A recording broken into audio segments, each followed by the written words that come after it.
Bienvenue sur la chaîne de l'univers de l'ange en ce mercredi 22 septembre 2021. J'ai bu mon café, etc. Sorti de Nookie, j'ai pu voir deux petits oiseaux. Donc il y avait un moineau qui était posé sur des arbustes qui ont été taillés et un autre qui était plus grand. Le petit s'est envolé et le plus grand est resté. Donc si j'avais eu mon téléphone portable, j'aurais pu le visionner. J'espère que vous allez tous très bien, pardon. Alors j'essaye de centrer comme je peux, mais bon, c'est pas évident. Voilà. Donc après mon café, etc., ma petite tisane ici. Et alors là où je vais en venir, c'est que, comment dire,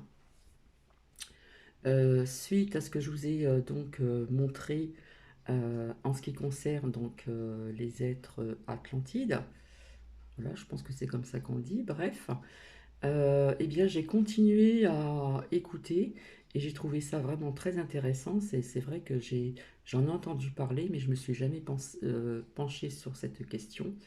Et là où je veux en venir, c'est qu'on retrouve encore des mots-clés de cette dame qui en parle, voilà. Donc voilà, donc si ça vous intéresse, voilà, j'avais envie de prouver A plus B que ce qui est dit ici a été dit par une personne au niveau pas d'un voyage astral, mais enfin bref. Donc nous allons continuer ensemble si cela vous intéresse, parce que c'est quand même intéressant. Alors apparemment, ce monsieur dit qu'ils ne sont pas blonds aux yeux clairs. Il y a eu aussi de la couleur, etc., etc. Donc on va continuer si vous le souhaitez.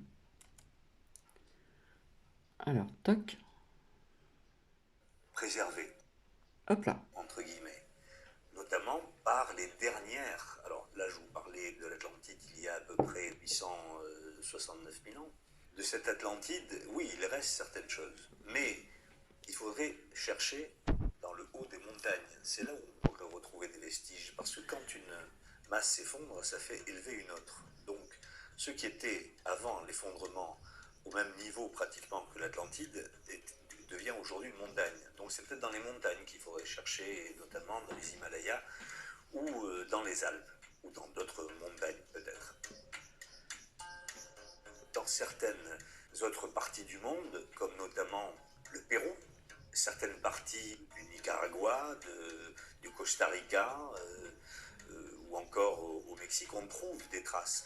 Vous savez, au Pérou, Sacsayhuaman, la route de l'Inca, Cusco, dans d'autres parties du monde aussi, tous les dolmens et menhirs que vous pouvez voir, on les attribue aux druides. Les druides n'ont jamais construit de menhir. Ils en ont peut-être fait en copiant ce qu'ils avaient, que leur civilisation avait trouvé.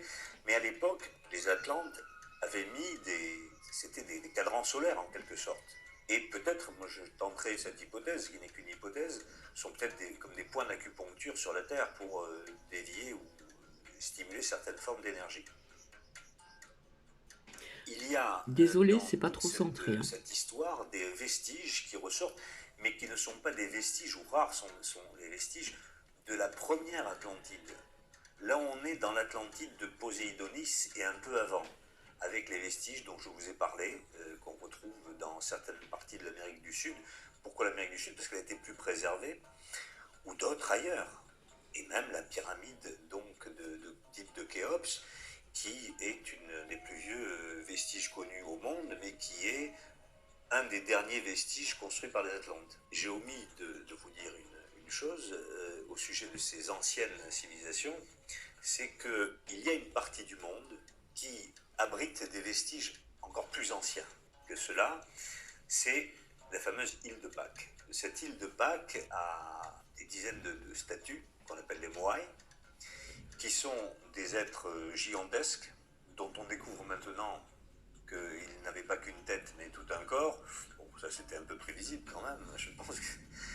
Et on retrouve sur ce petit rocher donc perdu dans l'océan Pacifique ces géants de pierre. Eh bien là, on est encore dans quelque chose de plus vieux dans le temps. C'est-à-dire que on a avec ces statues de l'île de Pâques la représentation physique un peu stylisée quand même des Lémuro-Atlantes, c'est-à-dire bien avant l'Atlantide, ou au moment où l'Atlantide a commencé à vivre en tant que telle. Donc là, on a... Pour devenir propriétaire, le seul apport dont vous aurez Désolé besoin, pour les ce sont vos annonces. meubles. Avec Objectif Propriétaire, des statues qui ont été enfouies pendant des millénaires et qui sont ressorties ensuite. Et c'est ce bastion qui est ressorti qui nous donne le témoignage de la vie des Lémuro-Atlantes par l'intermédiaire de ces statues de l'île de Pâques.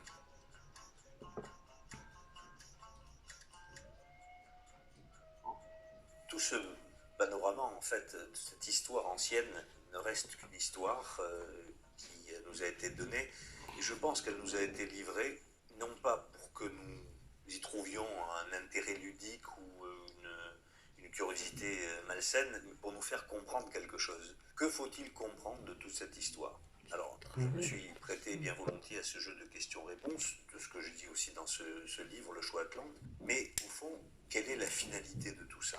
Vers quoi devons-nous aller et que nous dit ce message? Tout d'abord, il nous dit qu'il faut que nous fassions très attention. Que faisons-nous de notre race aujourd'hui, c'est-à-dire de notre humanité? Que faisons-nous des gens qui meurent de faim dans d'autres pays? Que faisons-nous de la conscience humaine? Que faisons-nous de l'évolution de notre prise de conscience par rapport à notre société? Que faisons-nous dans cette manipulation mondiale qui est en train de nous amener vers un gouffre sans fond? Là, il faudrait peut-être s'interroger sur l'histoire atlante.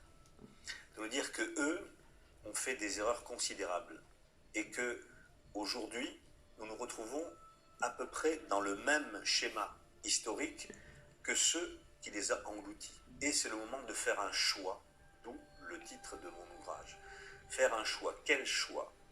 Est-ce qu'on va vers les ténèbres de la densité, c'est-à-dire l'attraction de l'ego devant lequel sont tombés les Atlantes, vers le mal? Qu'est-ce que le mal?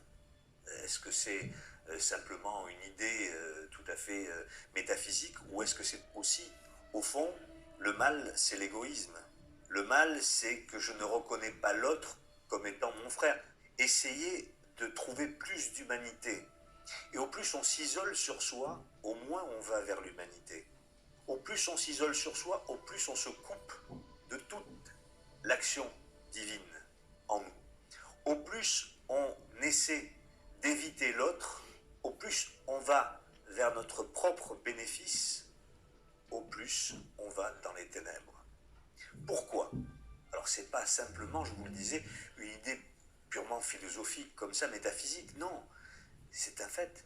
C'est-à-dire que si nous regardons trop notre nombril, si nous prenons soin uniquement de nous, si nous tirons l'avantage uniquement sur nous, et pas sur les autres aussi, par l'altruisme, le service, eh bien nous nous coupons de notre lien spirituel.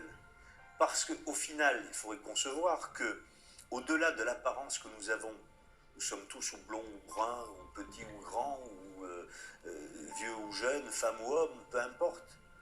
Mais nous sommes tous, en nous-mêmes, identiques en essence. Et aujourd'hui, on ne le comprend pas, ça, parce qu'on n'a pas les données pour le faire. Mais le but de l'humanité est justement d'arracher, de déchirer ce voile pour voir à travers et pour ne concevoir ce qui est inconcevable par notre intellect et notre raison aujourd'hui, c'est-à-dire que nous sommes un. Nous sommes tous unis. Mettez plusieurs personnes dans une piscine et mettez un courant électrique. Tout le monde va être électrocuté. Alors, l'exemple est idiot, je vous l'accorde, mais c'est pour vous dire que nous sommes tous dans un bain que nous ne voyons pas, qui est le bain universel, qui est l'âme du monde. L'espace n'est pas vide, l'espace est plein, c'est nous qui le voyons vide. Donc, voilà vers quoi doit tendre l'humanité pour l'évolution de sa conscience. Vers justement beaucoup plus de notions d'humanité que nous en avons aujourd'hui, où chacun vit dans son précaré, où on se ferme à toute communication avec autrui, où on ne voit pas le mal ni la souffrance. Alors on le voit quand on nous met des affiches ou des films à la télé où on voit des drames, et là on pleure ou on est chagriné, Mais ce n'est pas seulement par des artifices comme ça qu'on doit le voir, c'est au contraire par une prise de conscience. Et c'est là que doit se faire le choix, c'est là le choix Atlante. Il ne faut pas qu'aujourd'hui on retombe dans les errances et dans le drame dans lequel nous sommes tombés. Alors bien sûr, l'humanité va continuer à évoluer, mais que va-t-il se passer dans l'avenir immédiat?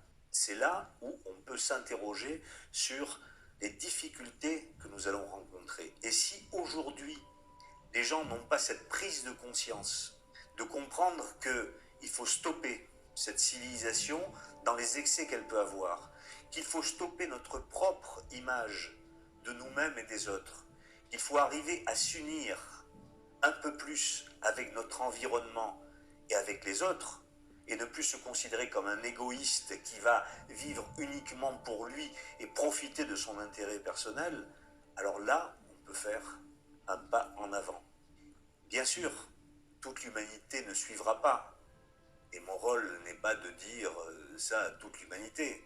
C'est pas mon rôle est très très humble, c'est de le dire à qui veut l'entendre. Donc après, chacun fera son choix. Il est temps maintenant d'agir, car le temps est court. Peu de temps pour comprendre ça. Donc il faut qu'aujourd'hui, cette prise de conscience soit efficiente et que chacun puisse agir en conséquence.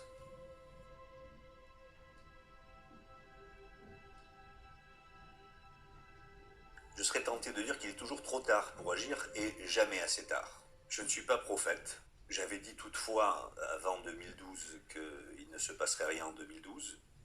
Enfin, rien de visible, parce qu'il s'est passé quelque chose, mais qui n'avait rien à voir avec un phénomène cataclysmique, ou de ça j'en avais parlé.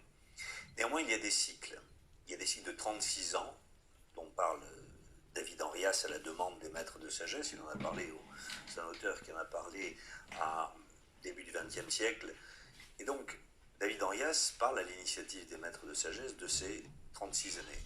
Nous allons sortir en 2017, en mars 2017, de la période solaire, du cycle du soleil. Le cycle du soleil, comme les autres cycles, dure 36 ans, donc on a commencé avec cette apocalypse, cette révélation. Ce qui est solaire est clair, vous êtes d'accord avec moi, donc imaginez une pièce sombre, on met de la lumière, et bien on voit tous les détails de la pièce, la saleté comme le propre, les engeances vermines, etc., comme les belles choses, on voit tout. C'est ce qui se passe. Depuis, ça va se finir en 2017, on a eu un coup de projecteur pendant de nombreuses années où il s'est passé beaucoup de choses. Si on regarde l'histoire, donc on a vu qu'il y a eu, en matière scientifique, etc., beaucoup de choses qui se sont passées, des révélations, des découvertes, et puis aussi, regardez ce qu'on sait en matière dite, entre guillemets, ésotérique, il y a beaucoup de choses qui se sont révélées. Donc, il est temps de comprendre, par cette révélation qui s'est faite, par cet apocalypse, que maintenant on va rentrer dans un autre cycle, qui est le cycle de Saturne. Le cycle de Saturne, c'est quoi? C'est aussi la rétribution, en bien comme en mal, mais c'est aussi le karma qui agit. Donc on peut penser qu'en 2017, quand il va y avoir le nouveau cycle qui va arriver, il est possible que dans les années qui suivent, il y a des choses qui se passent. Je vous le répète, je ne suis pas prophète, mais je me base simplement sur la loi des cycles, et je constate que non seulement nous avons eu beaucoup de révélations durant ces années qui se sont écoulées, mais qu'aujourd'hui, il ne faut pas être grand clair pour comprendre et voir que l'humanité va mal, et que plus aucun chef d'État n'est capable de mener lui-même et lui seul son État, et qu'il est soumis à des consortiums banquiers et financiers qui dirigent la planète. Quand on regarde le scénario, on voit ce qui se passe, on se dit, enfin personnellement je me dis, on ne peut pas continuer longtemps comme ça, il va se passer quelque chose. Vous savez, c'est comme quand un mur fuit, vous mettez la main, ça me fait penser, pour prendre les choses avec un peu d'humour, à ces films comiques où vous voyez une personne qui met la main pour boucher un trou, et il met l'autre main, le pied, puis à un moment donné, il ne peut plus rien faire, tout explose. Bon. Donc là, c'est un peu ce qu'on est en train de faire, on essaie de colmater avec les mains, tant bien que mal, les fuites qu'il y a, les problèmes, mais personne n'apporte réellement une solution, que ce soit aux États-Unis, en Chine ou en Russie, au contraire, ou en France ou en Europe. Tout est en train de se déliter et on ne trouve pas de solution. Et je suis sûr que certains chefs d'État sont très sincères dans leur démarche. Mais ils ne peuvent pas, ils sont les poings liés. Donc comment faire face à cette mondialisation. Il faut bien qu'il se passe quelque chose. Je ne suis pas partisan qu'il se passe un événement dramatique, mais je dis simplement que le temps est venu de faire un choix. Ou on va vers le chaos, ou bien on va vers la lumière. Donc même si nous allons matériellement dans quelque chose qui soit difficile, il faut le faire avec l'espérance d'un travail spirituel fait en soi, ou tout au moins en toute conscience comprendre que nous devons nous diriger vers la lumière et que c'est notre seule issue. On doit avoir l'esprit tourné vers le haut et non pas sur cet horizon ténébreux qui est le nôtre, qui est l'horizon de ce monde matériel. Alors après, bien sûr, il va probablement se passer quelque chose. Il va probablement se passer quelque chose. Quoi, je ne peux pas vous le dire. En tout cas, beaucoup de prophéties mariales notamment, et d'autres prophéties, des êtres qui ont vraiment dit des choses très surprenantes, et qui disent effectivement que l'humanité va vers un chaos. Donc, si nous y allons, faisons un peu, prenons le pari de Pascal, hein, si nous y allons, alors il vaut mieux y aller avec l'esprit ouvert vers la spiritualité en regardant le ciel et non pas en regardant en bas. Donc ça veut dire il est temps encore pour que chacun travaille en soi et sur soi pour s'extraire de cette matière, cette lourdeur, cette entrave qui nous empêche de nous découvrir nous-mêmes et qui nous fait croire que seul existe notre ego. Et c'est là où est le problème, c'est là où le bas blesse. Parce que quand on veut faire un effort pour aller vers la lumière, on est tiré vers le bas par notre ego qui nous dit mais non, mais à quoi ça sert, à quoi bon, pourquoi faire ça? Donc c'est ça, le problème, c'est d'arriver à prendre à bras le corps la situation et d'essayer de se transformer soi-même.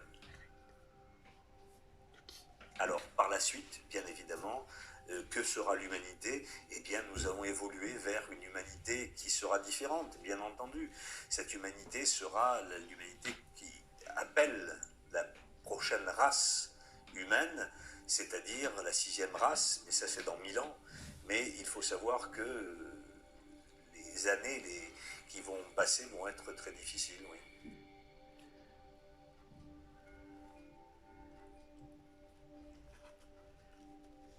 Alors effectivement, quand on parle de ça, vous me demandez si une aide, une intervention ne peut pas venir d'ailleurs. Je serais tenté de vous dire que déjà l'aide est venue et elle vient constamment. L'aide nous vient depuis des millénaires. L'aide est venue en Atlantide, rappelez-vous de cette histoire que je raconte dans le livre. L'aide est venue par les maîtres de sagesse, mais les hommes ne l'ont pas entendue. Donc ils se sont retirés. Il y a chez ces êtres de lumière une non-ingérence. C'est-à-dire que existe le karma.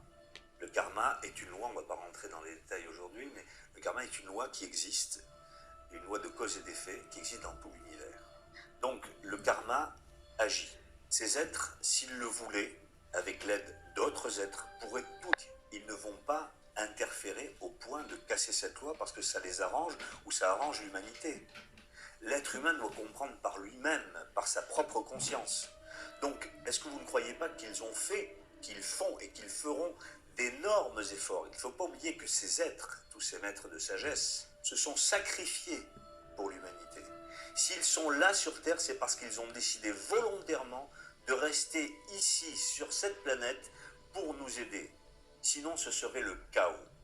Ils ont volontairement stoppé leur évolution. Ils auraient pu aller ailleurs. Ils ont décidé, par amour pour l'humanité, de rester dans cette densité pour aider l'humanité. Ils sont là comme des gardiens invisibles. Mais ces gardiens ne vont pas arriver à rentrer dans ce monde pour le plaisir d'aider la bêtise humaine. Vous savez, si vous prenez un enfant et vous l'aidez systématiquement quand il fait une bêtise, il va savoir que vous êtes là, il va continuer à faire des bêtises. Donc je ne vais pas prendre, c'est un exemple qui vaut ce qu'il vaut, mais je ne vais pas comparer cet exemple avec les maîtres de sagesse. Mais ils n'ont pas le droit de se mettre dans les affaires humaines. Ils sont là pour nous donner.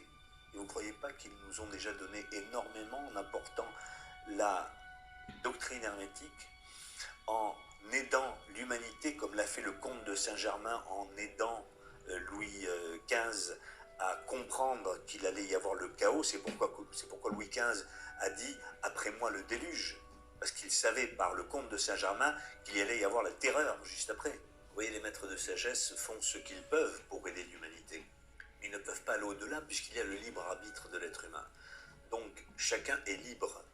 Et comme je vous le disais, si une personne essaie de convaincre, s'il y a conviction portée simplement pour le plaisir de convaincre, on manipule. Alors que en disant quelque chose, en essayant de faire comprendre et que la personne accepte, donc prenne conscience, là on est dans quelque chose qui touche l'être humain lui seul et lui-même. On n'est plus dans la conviction, on n'est plus dans la manipulation.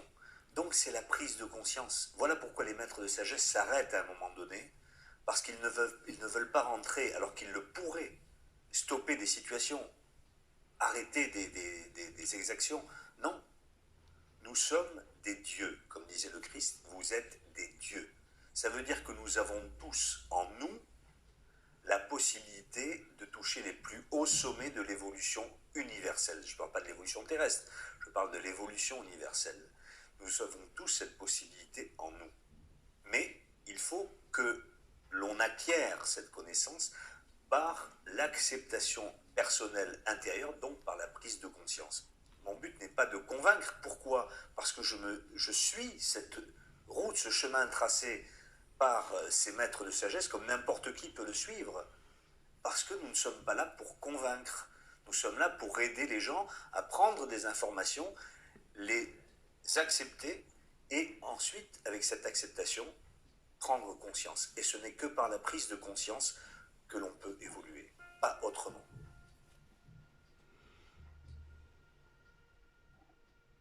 Tout à l'heure, nous parlions on a parlé des maîtres de sagesse, mais les maîtres de sagesse dépendent de ces secteurs de l'espace dont je vous parlais tout à l'heure. Tout est géré dans l'univers par des confédérations, appelons ça comme ça. Le terme est totalement impropre, mais pour employer des mots actuels, une sorte de confédération. Donc, bien sûr, les maîtres de sagesse sont liés au logos planétaire, mais sont liés aussi, d'une certaine façon, à cette planète dont je vous parlais, qui est notre planète sœur, jumelle, Vénus, avec des êtres infiniment plus évolués que nous.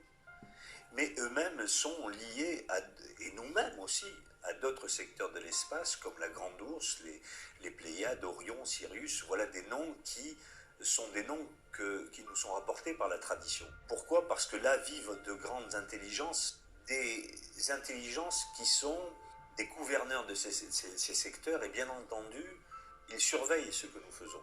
Ils surveillent ce que nous faisons parce qu'à certains moments, notamment pendant la dernière guerre mondiale, il a fallu, pour échapper à ce mal, si vous voulez, qui était là et qui était à ce point imposant qu'il allait gagner la partie.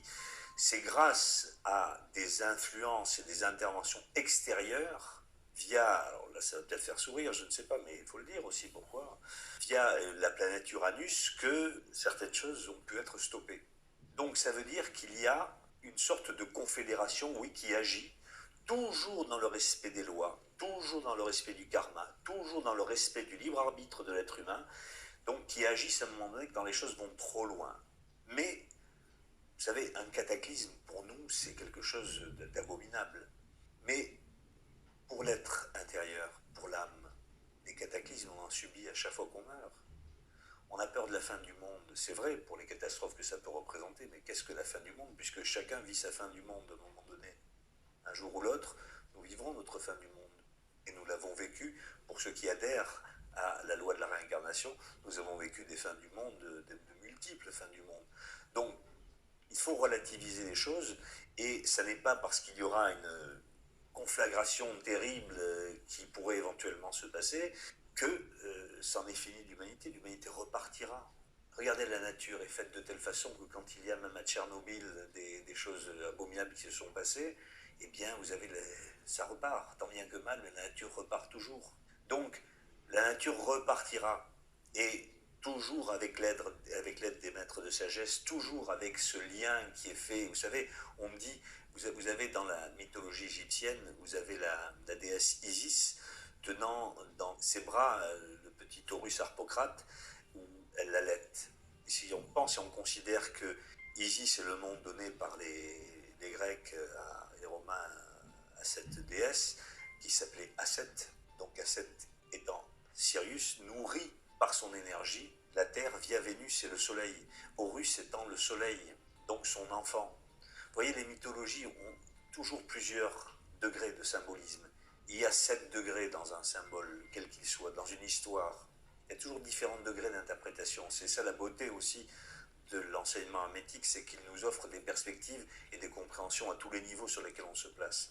Donc, il faut savoir que nous sommes à la fois tous unis, mais que quelle que soit la distance qui puisse exister entre les mondes, nous sommes aussi unis les uns aux autres.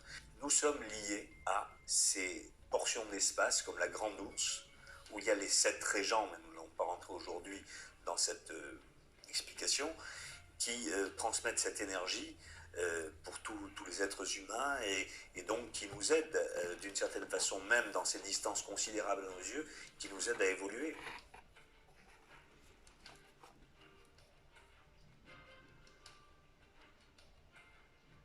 Tout ce que je vous dis là fait partie bien entendu de recherches personnelles, mais au-delà des recherches personnelles, je tiens à dire quand même qu'il n'y a pas d'invention par rapport à mes propos.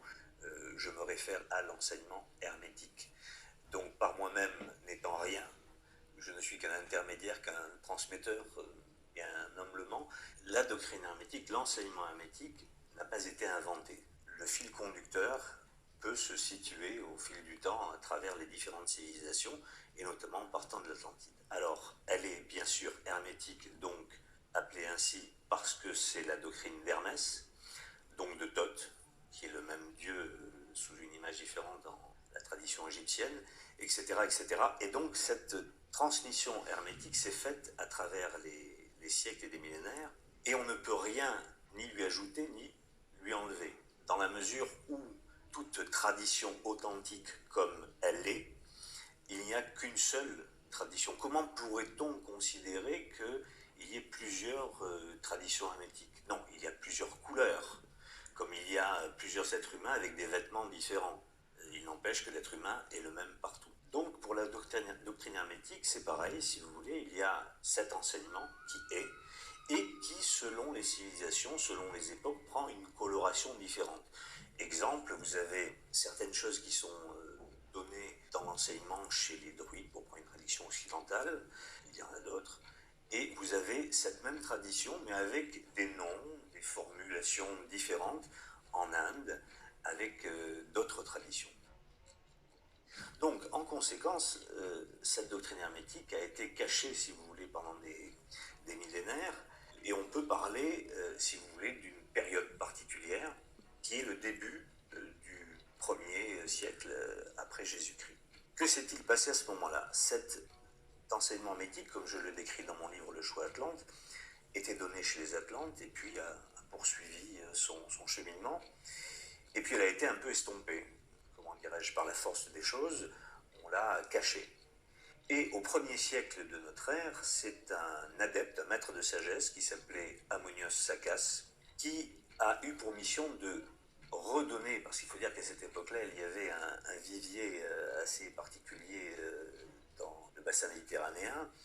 Donc il y avait les gnostiques, il y avait le christianisme qui était naissant, il y avait beaucoup de sectes qui existaient. Et lui a essayé, il se disait Philalète, c'est-à-dire un ami de la sagesse, de la vérité. Et donc il a donné l'enseignement en tant qu'adepte, bien entendu il le maîtrisait.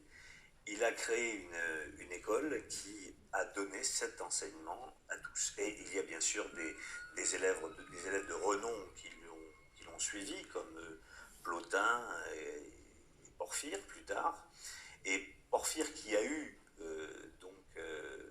cet enseignement aussi disait qu'il n'avait jamais rencontré un être aussi resplendissant, aussi empli de sagesse, avec des enseignements aussi extraordinaires que l'a été Ammonios Saccas.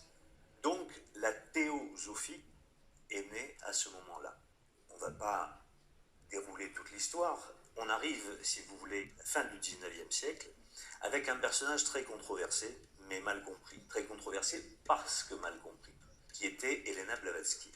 Elena Blavatsky était un grand disciple, avec un caractère, il est vrai, un peu, on va dire, bouillonnant, mais il n'empêche que c'était un être d'exception et qui a été choisi parce que le moment était venu. Le karma mondial s'était un petit peu vidé à ce moment-là, on pourra le préciser tout à l'heure, et Elena Blavatsky a, par l'intermédiaire des maîtres de sagesse, des Mahatmas, elle a transmis une partie de cet enseignement hermétique, elle l'a transmis à l'initiative des maîtres de sagesse. Et donc, c'est son ouvrage, son œuvre magistrale qui est la doctrine secrète. Alors effectivement, comme une partie du karma Atlante, le karma Atlante qui a été vidé, pour employer ce terme, d'une certaine façon à la fin du 19e siècle, mais qui n'a pas été complètement épuisé, ce karma négatif. Donc les maîtres de sagesse ont pu donner à l'humanité ce savoir qui avait été, je vous le répète, cet enseignement hermétique qui a été occulté pendant des siècles pour ne pas donner, puisque les êtres humains n'étaient pas prêts à le recevoir, cet enseignement. Ils l'ont donné à ce moment-là, au 19e siècle, via Elena Blavatsky, et ensuite il y a eu d'autres disciples qui ont reçu une autre forme d'enseignement, toujours de la tradition hermétique, dont Alice Bailey. Et dans les années 50, il y a eu Franz Bardon, qui lui-même était un grand adepte et qui a transmis la partie pratique qui n'existait pas, enfin qui n'existait pas, qui n'était pas révélée. Et j'ajouterai une chose aussi, c'est que grâce à Alexandre Moriasson, certaines parties de la théurgie purificatrice ont été données dans son livre La lumière sur le royaume. Et donc ces rituels ne visent qu'à une chose, c'est à la purification de soi, donc qui, associés aux autres exercices et aux travaux dont je viens de vous parler, permettent d'arriver à une prise de conscience, une élévation de conscience importante, et donc à structurer le passage, tout au moins à créer ce passage avec de l'homme animal à l'homme divin, donc par la prise de conscience personnelle.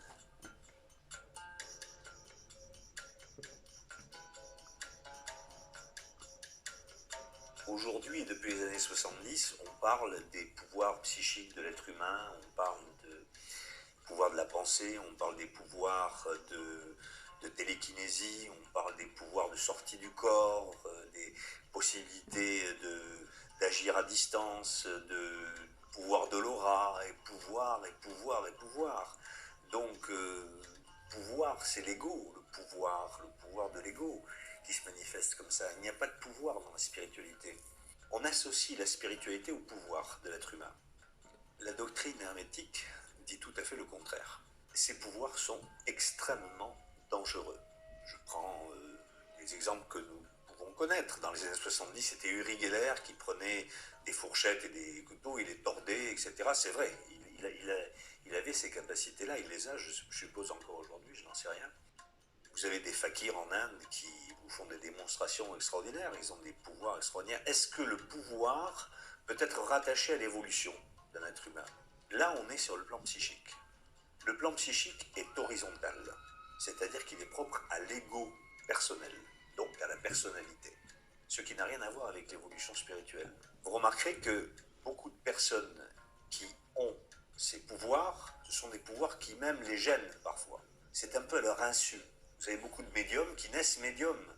Quelquefois, ces mêmes pouvoirs attirent des entités souvent néfastes, vous le remarquerez. Et elles en sont gênées. Elles ont des visions effrayantes, rarement de belles visions. C'est un signe, ça, qu'il faut pointer et repérer. Donc ça veut dire que ça fait partie du corps psychique, du corps astral. Il faudrait parler des différents corps qui sont en nous. Donc on est sur le plan horizontal, donc sur le plan humain. Et le psychisme n'est qu'un monde illusoire.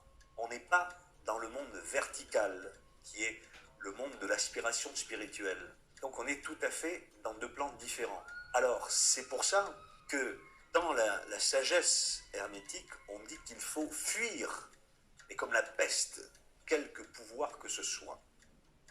Parce que les pouvoirs acquis dans le plan psychique sont des pouvoirs morbides. Alors que les pouvoirs acquis par l'évolution spirituelle, sont des pouvoirs qui après vont faire redescendre, par l'acquisition de l'évolution de la conscience, vont faire redescendre des capacités. Donc, c'est là où il faut faire attention à ne pas dévier et confondre les choses. C'est un plan de confusion, d'illusion. C'est la Maya des hindous qui est là. Donc, c'est de ce monde qu'il faut justement s'extraire pour pouvoir agir. Et comme le disait le Christ, cherchez d'abord le royaume des cieux et le reste vous sera donné de surcroît.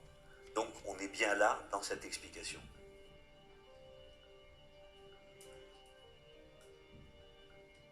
Quand j'ai écrit ce livre, j'ai parlé de cette... Donc voici, je ferai la suite. Oui, Niki va venir avec moi.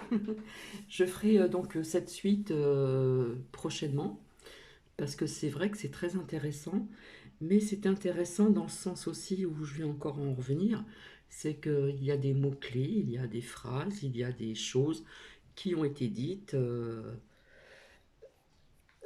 comment dire, bah, c'est une personne qui a fait des recherches et qui dit certaines choses via ce que je vous partage. Alors c'est très intéressant, c'est vrai, comme me l'a dit Noah, c'est très très intéressant, mais c'est intéressant dans le sens aussi où il y a des personnes qui font des recherches et qui disent y avoir été, et là il y a des mots-clés, il y a des images clés également.